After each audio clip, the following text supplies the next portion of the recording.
இந்த வீடியோவில் உள்ளவை பொதுவெளியில் பகிரப்பட்டவை மட்டுமே. கருத்துக்களுக்கும் கலாட்டா தமிழனுக்கும் நேரடி சம்பந்தமில்லை. இது பொழுதுபோக்கு நோக்கம் மட்டுமே கொண்டது.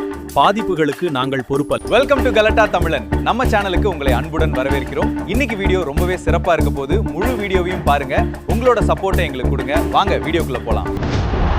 சிக்மாவோட மீனிங் என்னன்னா இண்டிபெண்டா வாழ்ற ஒரு அண்டர் டாக். அண்ட் வேற என்ன சொல்றது, சொசைட்டி வந்து all ours are against us. அந்த மாதிரி ஒரு கேரக்டர் தான் சிக்மா. உன்னால இதை பண்ண முடியாதுன்னு சொல்லுவாங்க. 2 தொகுதியும் சொல்றேன். 234 தொகுதியிலும் விஜயனுடைய தாவேகா தோல்வியடையும். எந்த மாற்று கருத்து இல்லை. யாருமே எக்ஸ்பெக்ட் பண்ணாத டைம்ல ஆல் ஆர்ஸ் ஆர் அகேன்ஸ்ட் இல்ல, என்னால இதை பண்ண முடியும்னு சொல்லிட்டு ப்ரூவ் பண்றீங்களா?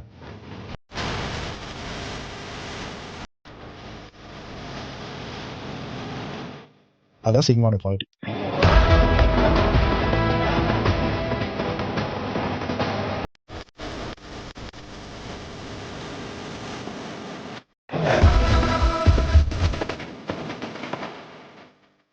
ஆரம்பிக்கலாமா? தம்பி கதவை சாத்துங்க. நேரலைகள்லாம் எல்லாம் இயக்கத்திலான இருக்கு. உறுப்பினர் அனைவருக்கும் வணக்கம். ஆரம்பிச்சிருவோமா? இந்த அவையில ஒரு குறிப்பை சொல்றேன். இங்க யாரு சிறப்பா பேசுறீங்களோ அண்ணன் சார்பாக ஹிட்லர் வந்து உலகம் போறப்ப குண்டு வாங்குறதுக்கு பயன்படுத்தி கையெழுத்து போட்ட கோப்புல போட்ட இந்த பேரா வரிசா கொடுப்பேன். யார் வாங்குறீங்கன்னு பார்ப்போம். மாண்புமிகு பேரவைத் தலைவர்களே, நம்ம எம்எல்ஏக்கள் பல பேர் கார் இல்லாம இருக்காங்க. அவங்களுக்கு எல்லாம் கார் வாங்கி கொடுத்து அழகு பார்க்க போது இந்த அரசு. மாண்புமிகு உறுப்பினர் தாராளமா மயில் வந்து வாங்கி கொடுங்க. ஆனா இதுக்கு முன்னாடி உங்க ஏழை எம்எல்ஏக்கள் வைத்திருந்த மயில் வந்து என்ன செய்ய போறீங்க அதையும் கேட்டு சொல்லுங்க. மாண்புமிகு பேரவைத் தலைவர் அவர்களே, மூக்குப்பொடி விவகாரத்தை பத்தி கொஞ்சம் கேட்டு சொல்லுங்க. உறுப்பினர், நானும் அந்த பதிவை பார்த்தேன். கபடி போட்டியப்ப தடை செய்யப்பட்ட மூக்குப்பொடியை பயன்படுத்தியது போலதான் தெரிஞ்சது. ஐயா, மூக்குப்பொடி இல்ல காபி பொடி என்று பல முறை விளக்கம் கொடுத்து விட்டோம். அந்த கபடி போட்டியில இந்த தடை செய்யப்பட்ட மூக்குப்பொடியை விட்டுறது அவர் தானா அப்படின்னு நீங்க கேட்டு சொல்ற மாதிரி கேட்டுக்கொள்கிறேன். படத்தொகுப்பு தம்பி என்னைய காட்டுங்க. மாண்புமிகு உறுப்பினர் அண்ணா, உங்ககிட்ட ஒரு கேள்வி கேட்கிறேன். கடந்த ஆட்சியில் முறைகேடாக இருந்த குறிப்பு உள்ள கோப்பு உங்க மேஜை மேல இருக்குன்னு சொல்றீங்க. அதை திறக்க வைக்காதீங்கன்னு சொல்றீங்க. அதை திறந்துதான் காட்டுங்கள. அதை திறந்து பார்க்க தானே ஓட்டு போட்டு உங்களை உட்கார வச்சிருக்கு மக்கள். அது எப்ப ஓபன் ஆகுமோ அப்ப கரெக்டா ஓபன் ஆகும். அந்த பின்னணி இசையை நிறுத்துங்க. விஜய் டிவி ராமன் நினைப்ப எதையாவது பேசுங்க மாண்புமிகு உறுப்பினர். நான் விவசாய குடும்பத்துல இருந்து வந்திருக்கேன்.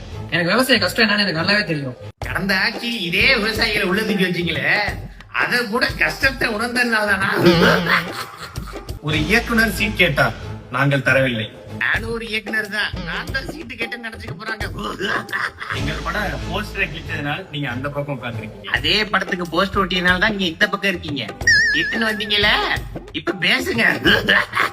கொடுத்ததெல்லாம் கொடுத்தான், ஒருத்தருக்கா கொடுத்தான், இல்லை ஊருக்காக கொடுத்தான்.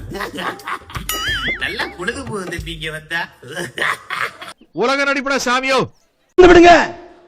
ஜல்லிக்கட்டு போராட்டத்தின் போது முகத்துல கைக்குட்டை கட்டிக்கிட்டு வந்தாரே உங்க தளபதி, இப்ப மெரினா கடற்கரை திறந்து விடாம மெரினா கடற்கரை பக்கம் கருத்தட்டை போட்டு கொண்டு போனாலே ஏன் உங்கள் காவல்துறை கைது பண்ணது? நீட்டு விளக்குக்கு. மெரினா கடற்கரை போராட்டத்துக்கு அல்ல. அப்புறம் எதுக்கு இடம்?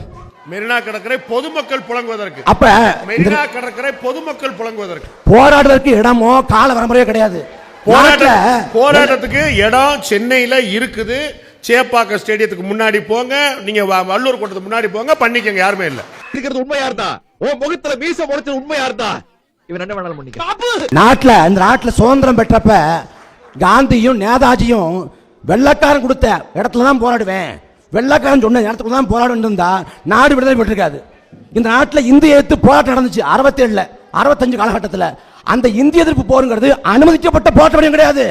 அனுமதிக்கப்பட்ட போராட்ட வடிவம்னா இயக்கங்கள் கட்சிகள் நடத்தலாம். மக்கள் திரள் போராட்டம் புரட்சின்னா கால வரையறை இல்லாமல் எல்லா இடத்துலையும் காரணம். அதனால மெரினா கடற்கரை உட்கார்ந்து போராடி தமிழ்நாடு முழுக்க புரட்சி வெடித்தாதான் ஜல்லிக்கட்டுக்கு தடை நீக்கப்பட்டது போல நீட்டு விளக்கு சாத்தியப்படும். இல்ல லண்டன் தான். யாரு? நான் சொல்றேன். அதெல்லாம் கிடையாது. லூக்கே வேற, நான் நம்ப மாட்டேன். நீ அவங்கிட்ட காசு வாங்கிருக்கல. தமிழ்நாட்டில் அவர் கட்சி ஆரம்பிச்ச முத நாளே பாஜக எங்களுடைய கொள்கை எதிரின்னு 2 பேரும் எக்கேடோ நாசமா போங்க. என்ன வாழ்க்கடா அது. அன்னைக்கு பாக்குறேன் 7 நாள் பாத்ரூம் நடக்கிறாங்க ஆம்பளைங்க. நான் தான் அப்படி இருக்குன்னு நினைச்சேன். எல்லா வாழ்க்கையும் இப்படிதான் போது போல் இருக்கு. இது அவர் முடிவு பண்ணாதான் சரியா வரும். ஏங்க ஏங்க என்னம்மா பாத்ரூம் போய் எவ்வளவு நேரம் ஆச்சு? எப்பங்க வெளியே வருவீங்க? 5 நிமிஷம் தான் ஆச்சு. நான் வந்து கொஞ்ச நேரம் நான் உட்காந்துட்டு வரேன். ஏன் அப்போ டார்ச்சர் பண்ற அப்படியே? உள்ள என்னதான் பண்றீங்க? ஈச்சு வெளியே வாங்குங்க. ஏம்மா வரமா முடிச்சிட்டு வரமா நானு. ஏம்மா டார்ச்சர் பண்றது? வீட்ல எனக்கு இந்த டைம் கூட கொடுத்துறாதா? என்ன ஒரு மனுஷன் கட்டுல உட்காந்து ஒரு போன் பார்க்க முடியல நிம்மதியா. வெளியே உட்காந்தாலும் பார்த்தா நீ என்ன போனே பார்த்துக்கிட்டு இருக்கீங்க? எங்க மூஞ்சியே பார்க்க மாட்டேங்க. பாக்குறமா இருந்தா பார்ப்போம். டென்ஷனா இருக்குன்னா விட மாட்டேங்கிறாங்க. வீடியோ போட்டு வாங்குறாங்க. எப்ப வருவீங்க வெளியே? இந்த வரேன். என்ன ஆச்சு? மாற்றமா இருக்குக்கா? இப்போ நாங்களாம் தைரியமா வரோம். ஒரு ஹாஸ்பிட்டலுக்கு போனோம், ஸ்டான்லிக்கு போனோம். அவங்க வந்து ஒரு ஆயமா வந்து தப்பு பண்ணாங்க. நாங்கள் விசில் உடனே போன் போடுறோம் எம்எல்ஏக்கலான்னு சொன்னோம். சரிங்க நீங்கள் எதுவும் செய்யாதீங்க, நாங்கள் சொல்கிறேங்க. அந்த மாதிரி பேர் என்னன்னு சொல்லுங்க. எங்களை வந்து இந்த மாதிரி மட்டமாக பேசுகிறாங்க, இரும்புறோன்னு சொல்லி மட்டமாக பேசுகிறாங்க. நாங்கள் உடனே எம்எல்ஏக்கெல்லாம் ஃபோன் பண்ணுவோம் அப்படின்னு சொன்னோம். இல்லைங்க நாங்கள் சரி பண்ணிடுறோம், சாரிங்க நீங்கள் சொல்லாதீங்க. அதுவே ஆட்சி மாற்றம் தானே. மதிக்கிறாங்க, நம்மளை மதிக்கிறாங்க. எங்கே போனாலும் அது மொத்தத்தில் பொண்ணுங்களை மதிக்கிறாங்க, வயசானவங்களும் ரொம்ப மதிக்கிறாங்க. கர்நாடகாவுக்கு போய் பேச்சுவார்த்தை நடத்த என்ன தவறுன்னு எம்ஜிஆர் பேச்சுவார்த்தை நடத்தி, கருணாநிதி பேச்சுவார்த்தை நடத்தி, ஜெயலலிதா பேச்சுவார்த்தை நடத்தி எந்த பேச்சுவார்த்தையும் உடன்பட்ட தீர்வை எட்டப்படல. பேச்சுவார்த்தை நடத்த முடியாது, போர் நடத்த முடியாதுல படக்குன்னு போய்.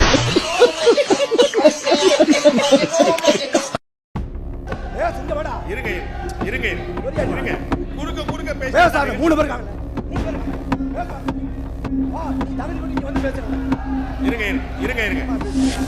இருங்க. இப்ப என்ன சொல்றாங்க, அறிவாலயத்திலிருந்து அவர் எல்லாரும் இளைய கலைஞர்னு கூப்பிடுங்க அப்படின்னு சொல்லியிருக்கதாக ஒரு செய்தி. ஆனால் கரெக்டு தான். அவரும் ட்ரெயினில் ஒரு இடத்துல ஒளிஞ்சுக்கிட்டாரு, இவரும் போய் பாத்ரூம்ல 2.5 மணி நேரம் ஒளிஞ்சுக்கிட்டாரு. எரும மாட்ட கேட்டேன், இப்படிலாம் முறைக்க கூடாது, மாடு மிரளுமா இல்லையா? திருவாரூர்லேருந்து வரும்போதும் ட்ரெயின் பாத்ரூம்ல ஒளிஞ்சுக்கிட்டீங்க. இப்ப இவரும் வாப்பா தம்பி உன்னை விசாரிச்சுட்டு தஞ்சாவூர்ல தானப்பா உனக்கு நீ பேசுன, தஞ்சாவூர்ல தான்ப்பா உன்னை விசாரிக்கணும். வீராதி வீரன் சூராதி சூரன் கலைஞரின் பேரை வாப்பா விசாரிக்கலாம், வா வந்துட்டு போ கொஞ்சம் அப்படின்னா 2.5 மணி நேரம் பாத்ரூம்ல ஒளிஞ்சுட்டே இல்லையா? புரட்சி தலைவர்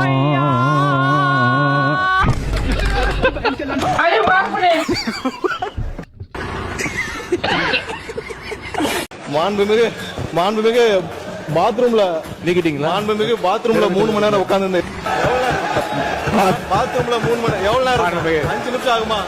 உட்காரணும். எல்லாருக்கும் பேச தெரியும். உட்காருங்க.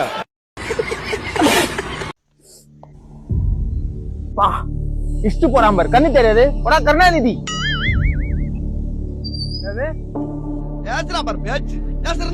பேசுறதா யாரா சொன்னா கருணாநிதினு? யார சொன்ன சொல்றா? நீ கருணாநிதி, உங்க அப்பன் கருணாநிதி, உங்க அம்மா கருணாநிதி, உங்க ஆயா கருணாநிதி, உங்க தாத்தா கருணாநிதி. டேய் இஷ்டு போயிட்டு என் குடும்பத்தை திட்டியா? கருணாநிதி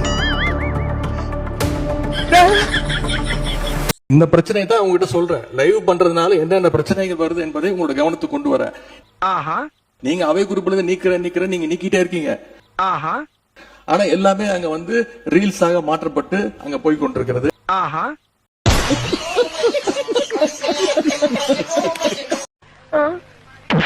ரமேஷ் ரத்தம் வருதான்னு பார்த்தேன், வருது. ரத்தம் வருதான்னு பார்த்தேன், வருது. நான் சீட்டியா ரத்தம் வர்றதான்னு பார்த்தேன், வர்றது. நான் ஆதவர்ஜுன் ரத்தம் வருதான்னு பார்த்தேன், ரத்தம் வர்றத பார்த்தேன். நான் தான் விஜய். ரத்தம் வருதுப்பா, ஒத்துக்கிறோம்ப்பா. அடிச்சாலும் ரத்தம் வரும். நீ போ போங்க வேலை பாருங்க. தம்பி நீ வா, உங்கள்கிட்ட கொஞ்சம் தனியா பேசணும்.